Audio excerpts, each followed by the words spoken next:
Good afternoon, everyone, all the champs who stayed. I'm tired, so I'm not assuming that you're on your brightest minds right now. But let's go into the topic so we can then move on to discussions, interesting discussions, and then maybe relax a little bit in the afternoon. Indeed, my name is Tiina Rinne. I come from Tampere University, and as Age said, I'm mostly doing my research currently on transport planning, but I'm actually a geographer from my background, and I already now apologize that I have very ugly maps to show you today. Please don't judge me by those today. I actually can make nice visualizations. During the last 10 years in academia, my research has constantly circled around topics that are directly related to questions relevant in urban and transport planning, such as what types of environmental features support active mobility, especially mobility practices among maybe marginal groups, such as children and older adults. Why people move actively? Is it mainly because of intrinsic motivational factors? Is it because of social things? Is it because the environment supports them doing that? Or is it perhaps a combination of something of these things? Then also, how applicable are particular digital participatory mapping methods for planners in planning practice, but also for people, practitioners.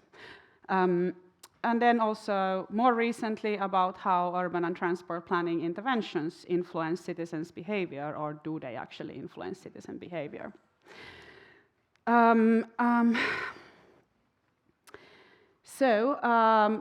Since my research is mostly about spatial things and spatial contexts, I consider it extremely important to tie my research off with practitioners, and that's what I've been doing here. Today, I'm the dog sitting on the bench looking at you guys, and then looking at the planners and those, maybe even the policymakers. I hope they would be sitting there driving the vehicle, looking and asking, like, how do we actually make the change that's so urgently needed? So I start my talk today with few assumptions. With this audience, I'm assuming that I don't really need to sort of explain to you why we really need some changes happening here. Why we actually really need urgent changes in the ways we live, be, move around, how we plan, govern, and make policies. I'm most certain that I don't need to tell you why we need to seek alternatives to how we live on this planet. So this gives me now a fast track towards the actual content of today. And when scaling these global challenges we are facing to the topics relevant for you guys here, especially on where I can say that I have my own expertise on, I state that cities, or may it be then regions or municipalities, may it be practitioners, policymakers, or us citizens, we hold keys to change. So it's not just us researchers in isolation, but it's all of us together. And today I try to highlight my observations and experiences, and perhaps maybe even have some suggestions about how we researchers might be able to move towards that goal of tying off research with practice, and how we can also move from, or maybe add to, asking questions on why to actually how we achieve change and what actually needs to be done. I would argue that the shift from why to how, or adding these other questions, it demands scientifically validated, robust indicators, measurement and monitoring systems that's been shown around here for the past days. But it also demands that those tools do not only quantify phenomena, but they remain meaningful and actionable for practitioners when we think about cities, for example. But I would also like to argue that the metrics alone are not enough. planning for change succeeds only when it combines technical indicators with the behavioral and social dimensions of our everyday lives. So during the next 20 minutes or so, I try to provide a variety of insights from a very small-scale research project to maybe larger-scale experiences from research practice collaborations about how measurement and monitoring can drive transformation, while highlighting that many aspects of how cities shape behavior are actually complex and not necessarily so easily measurable.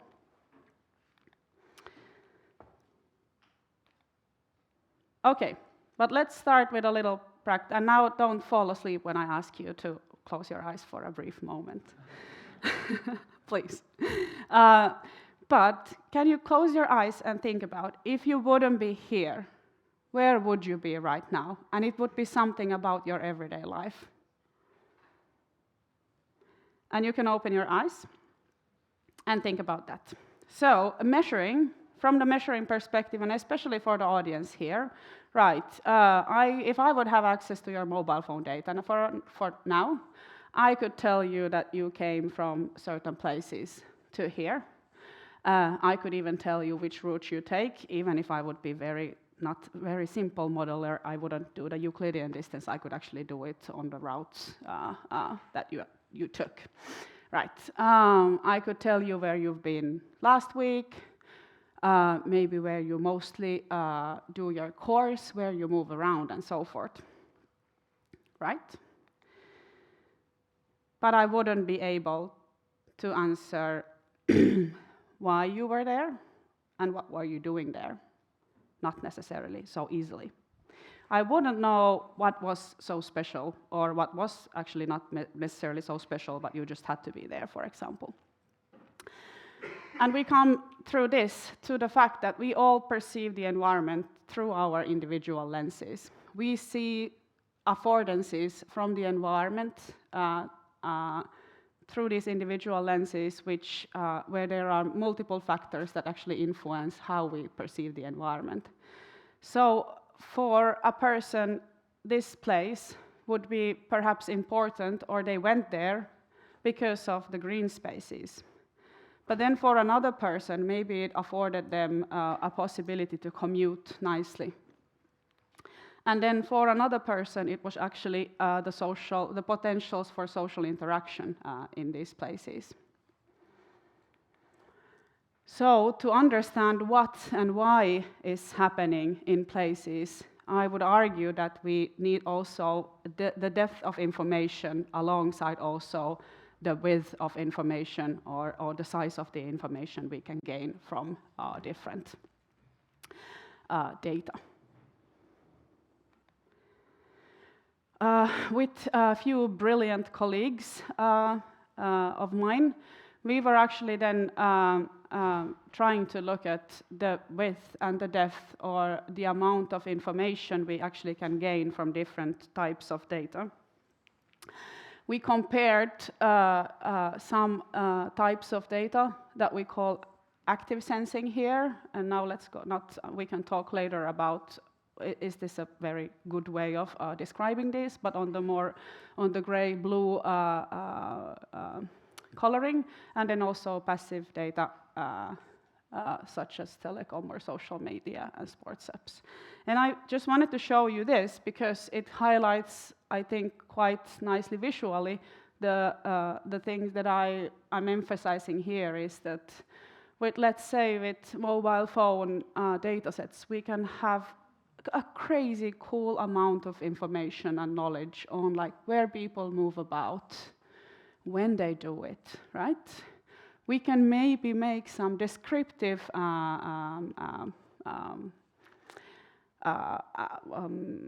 results or understanding of why people are there.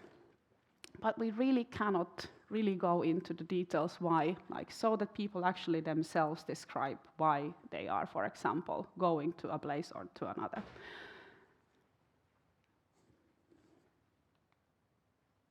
And I'll try to highlight this perspective through a few research examples.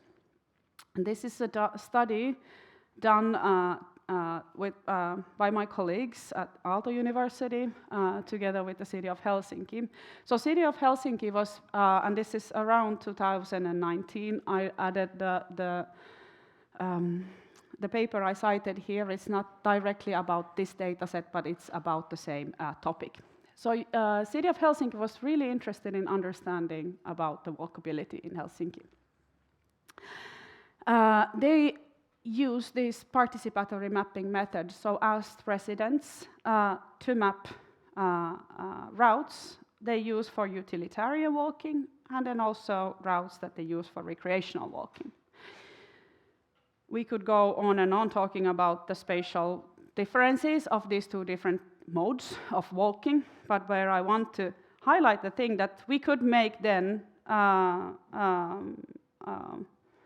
data-informed or data-guided conclusions from here.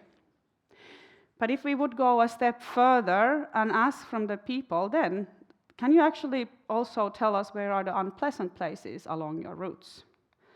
We would then maybe be able to see that some of those mostly used utilitarian walking routes are actually perceived as extremely unpleasant. So then we might be now doing different types of conclusions and apply different types of maybe actions based on this. City of Helsinki went then, with this case, even further, and they asked the residents, can you actually then map improvement ideas? Can you tell us what are the routes that should be improved?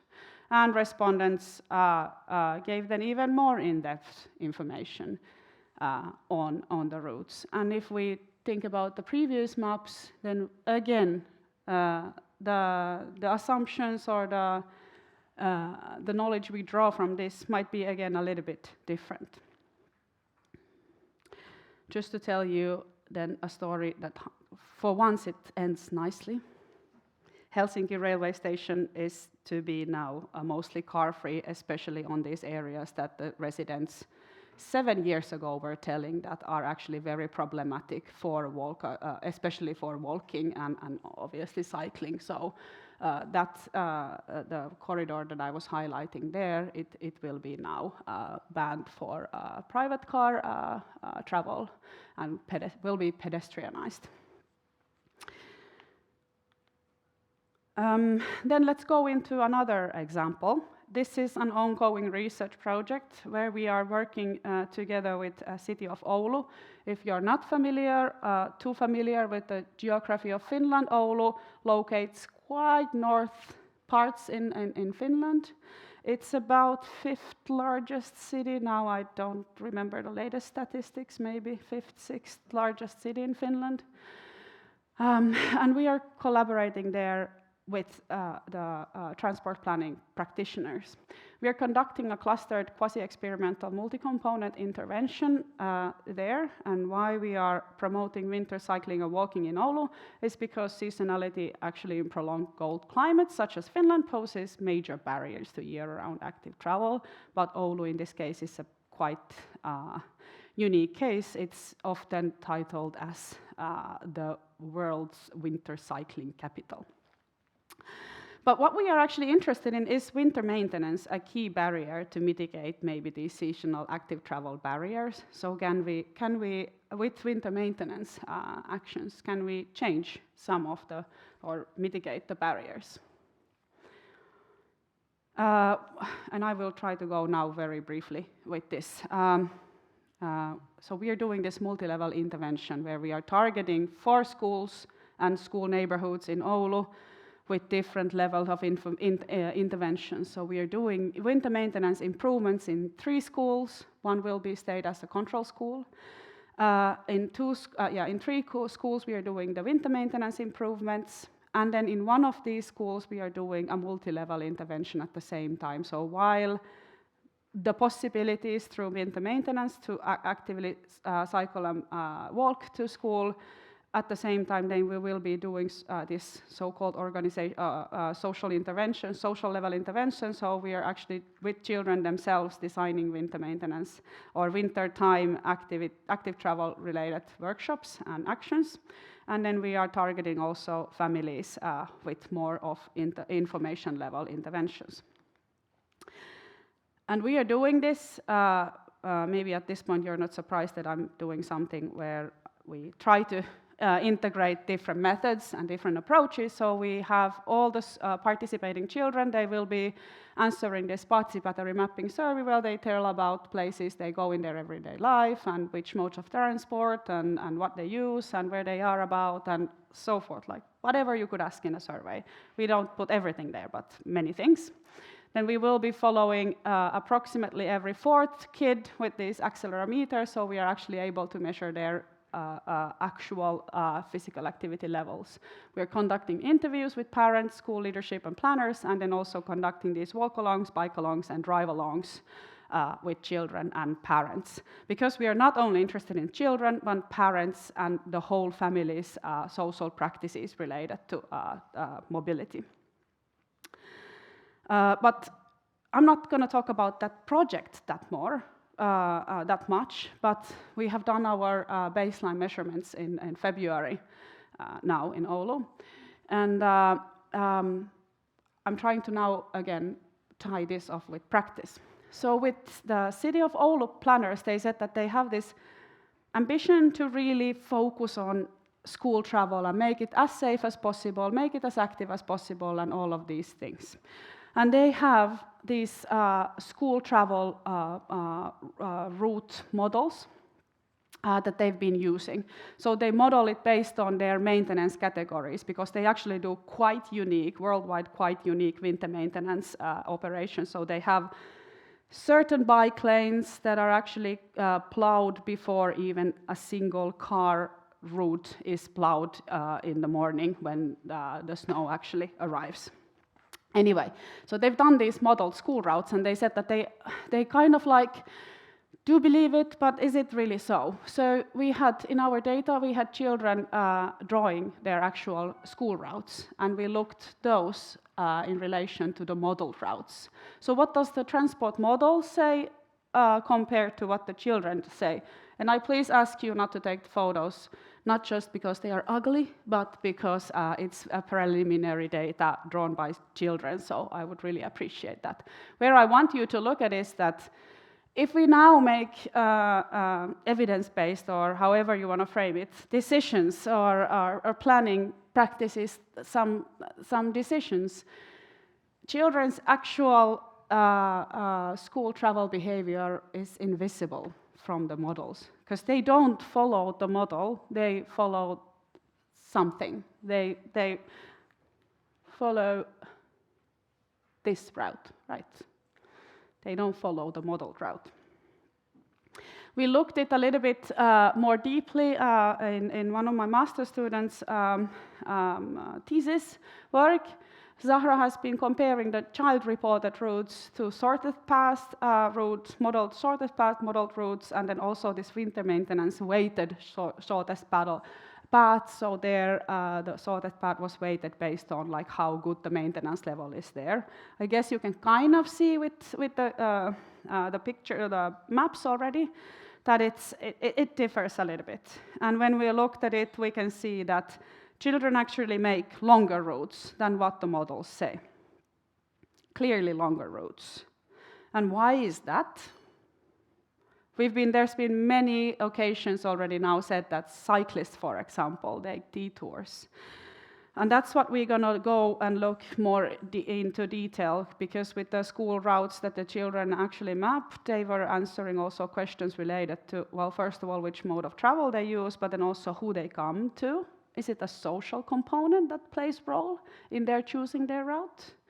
And then also we've been asking them what would be the preferred mode. Would they actually prefer coming with another modes? So again, then we have data. It's not rich as mobile phone data, but then we have the depth of understanding why these things are happening. Briefly, We also see, super active children. They are, in one of our schools, it's 98% of the children on that February morning came by walking or cycling to school. 98%.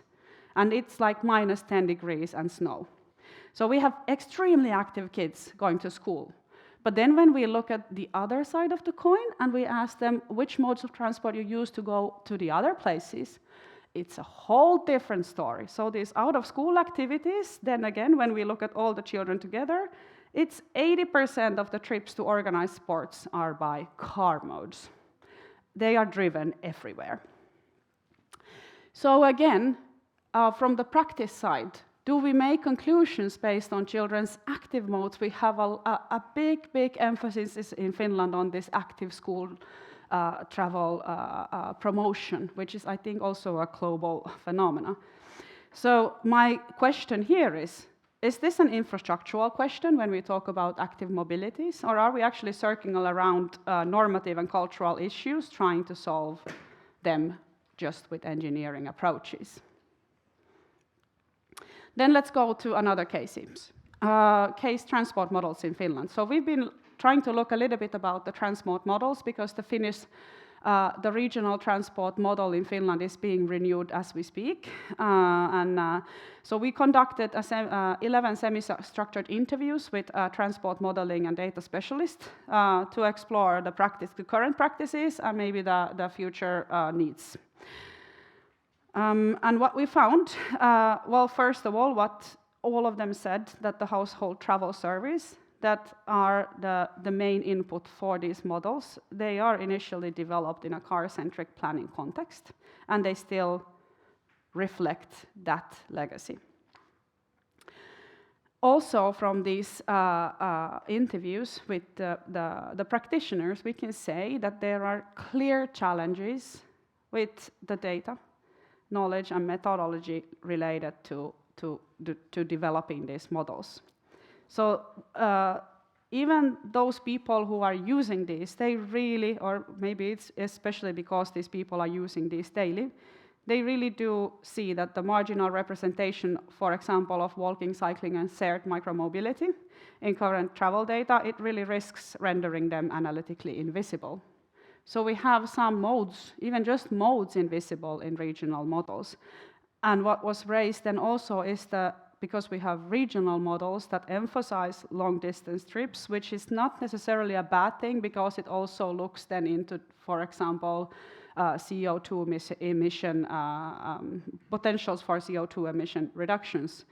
But it clearly is that there is a lack of multimodal modeling and these more active modes, especially, and then asking, sort of the question remains is like, are they applicable in local level when we have regional transport models?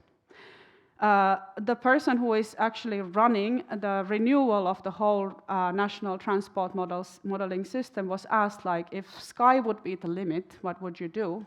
And he said, I would actually try to get a good representative data. If sky is the limit, you could do whatever. You could have 1,000 modelers doing whatever great models. He said, I would actually collect a very, very good representative data.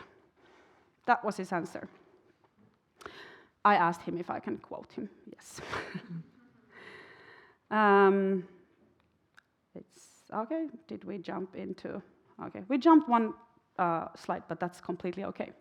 So we wanted to empirically test a little bit. Is this what the practitioners are saying? Does the modal share story differ then across data sources?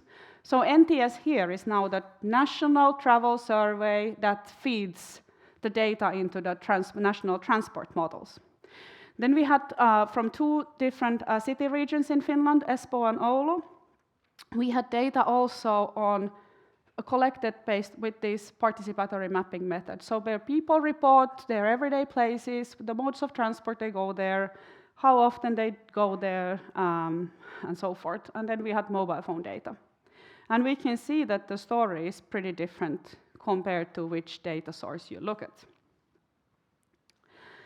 Especially what we can see, that the private car The trips made by private car are overemphasized in the National Travel Survey data compared to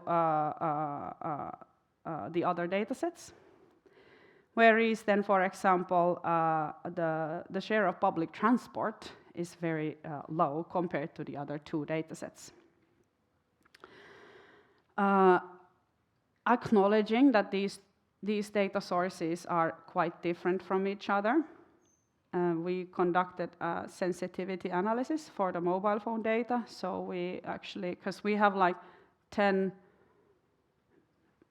the amount of mobile phone data is like, it's crazy compared to what we have with these two other data sources. So we did a sensitivity analysis and we tried to look at, okay, if we just take the top 20 most used links in the mobile phone data, how does the modal share then look? If we take the top 50 most used links, how it looks, and so forth. And this is very a work in progress, so I'll show you this because you are the experts with mobile phone data particularly. We can come back to this and we can discuss what this means. I don't think that today I want to really focus on many minutes on analyzing myself what does this mean, what the different data sets tells us.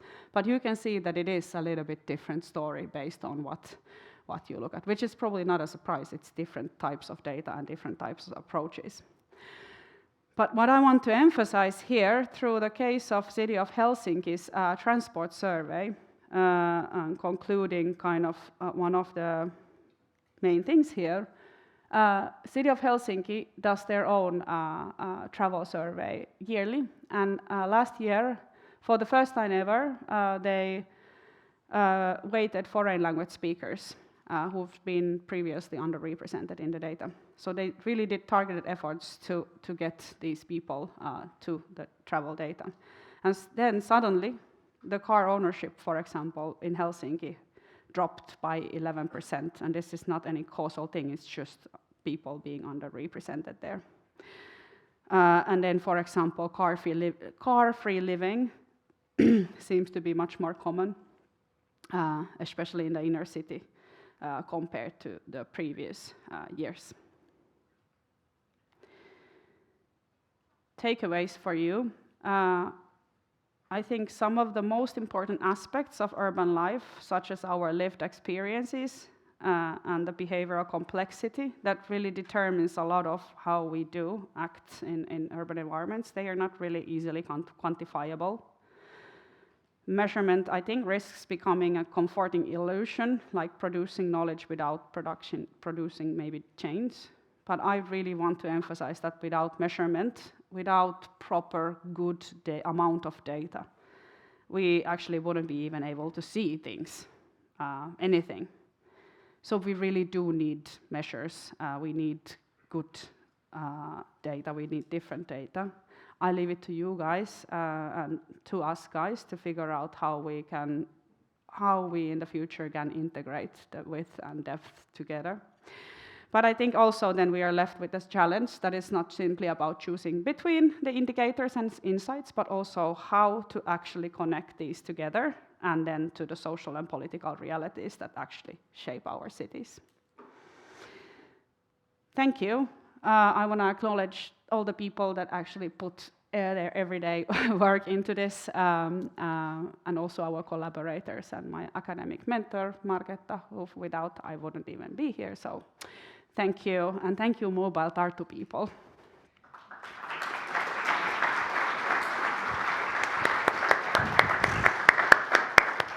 Thank you.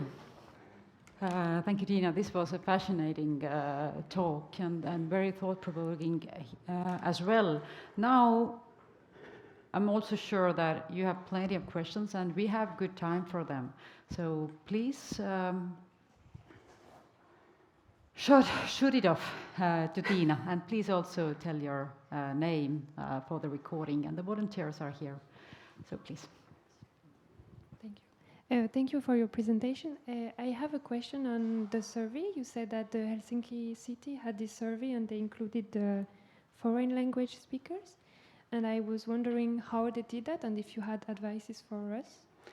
That's a very good question, and I should have done my read my background material better. I think they did because it's just the city has done this survey, so we had nothing to do with it. I just think it highlights well these aspects. But as far as I remember, reading the report a while ago, they actually. For example, used these local active people, so that kind of through a person they were able to do this snowballing effect that they were able to. But I think they also really went into the neighborhoods and into the people, but with, for example, local foreign language speakers and not just by those people who work for the city.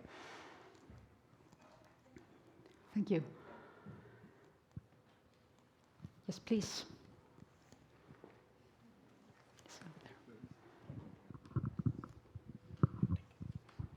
Hi, I am Zain from the University of Luxembourg. So my question is about the children mobility. Work in the morning, but they have the time in the evening. So it's not dependent upon the culture maybe, but also the constraints of the parents and the location of the place. So, yeah. Yeah, absolutely. You are absolutely right. So I added two of the quotes from this interview studies that my colleague Veera Moll has been doing in the research project. So it definitely is related to actually, and what we are kind of also trying to look a little bit is this centralization of services. So especially in Finland, there is quite a big trend.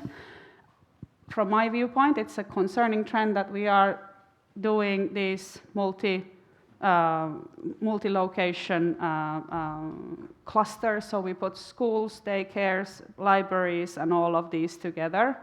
That seems to work quite okay in all region when it's a regional, when it's in with school. But then when we put all the sports places into one cluster, it indeed creates this, and we can see it even just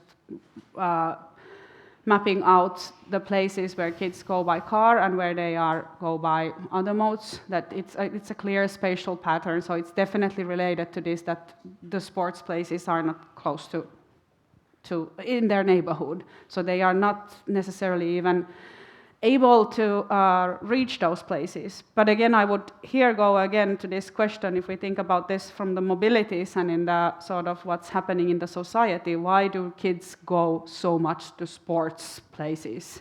It's not about just mobility, perhaps it's about these normative things that we have, that as a good parent, you're raising a good citizen as long as they go to sports hobbies 5 days a week. And that creates the demand for transport. So it's not, again, necessarily just about the mobility question, but more about how we create demand, for example. Over there.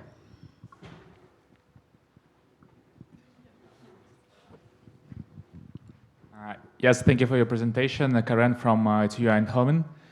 You talked a lot about the necessity of qualitative data, having diaries, talking to people, and at the same time bringing mobile data, GPS data to support that.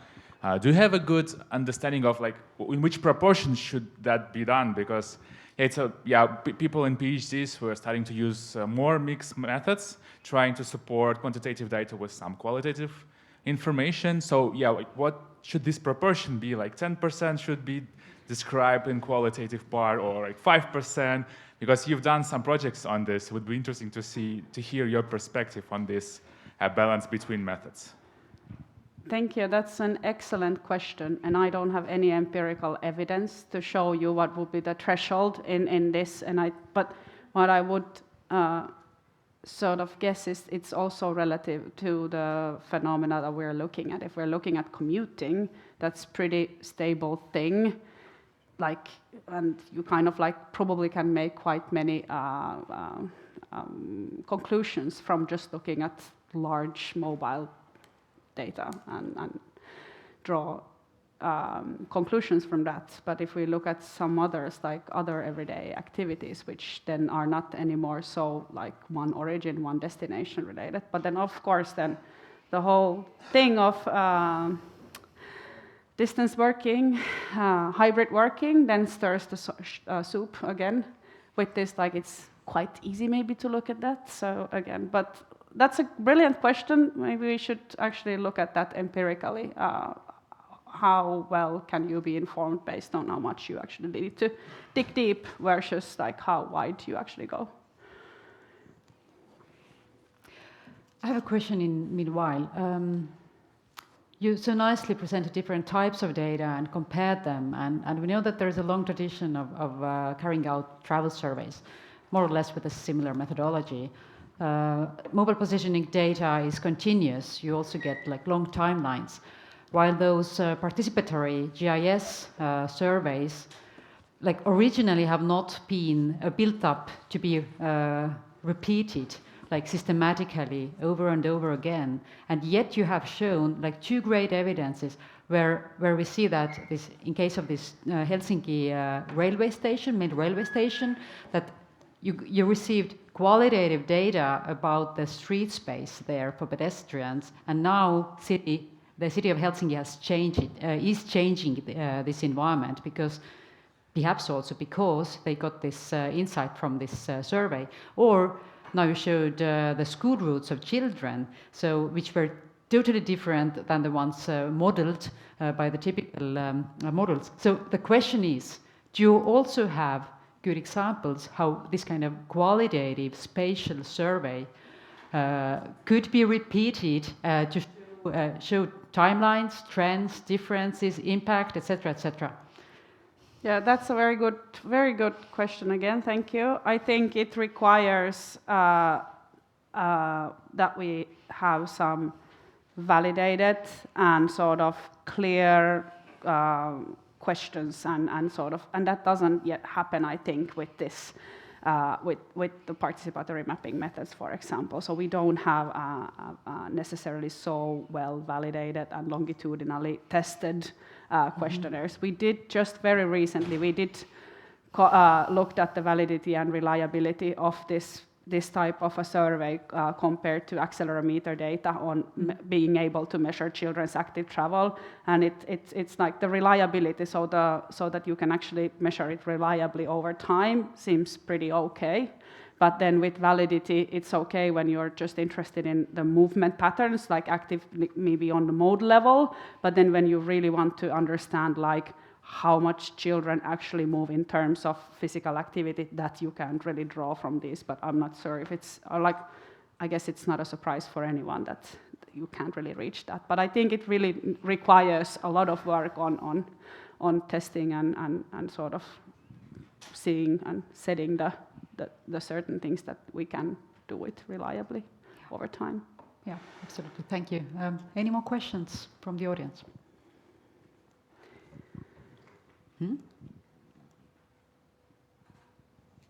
I will then follow up still, especially on the children's route survey, which were eye-opening. I think your results were just, in a way, shocking. So is it, or did those models use wrong data? What was wrong with the models? Yeah, the models that I was showing, they are actually origin destination based on the population grid. So it's 250 grids.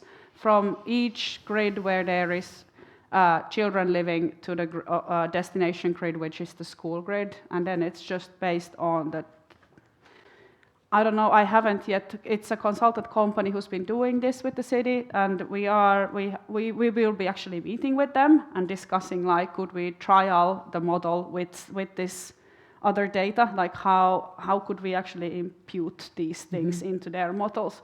So I don't know, but I think it's based on some more or less traditional transport modeling parameters, which I don't see because it's a black box. I just saw this, I just got this map where it's the modeled routes, and that's why the maps are also ugly, because they use the yellow and blue colors. Yeah, but of course it raises a question: how much can we then trust Yes. those models also in other circumstances? And then what's like how can modeling, like first the data, input data, the second the modeling itself for the parameters or the estimations, the assumptions. Yeah. How could then they improve the outcome and make them more accurate? Yeah, are the models based on adult travel parameters? These are kids; they behave completely differently. Yeah. So we need representative data, right? If the Yes, sky I is would the limit. definitely argue. If that's not unclear, yeah, let's underline that. Thank you, Tiina. Let's give her a big applause.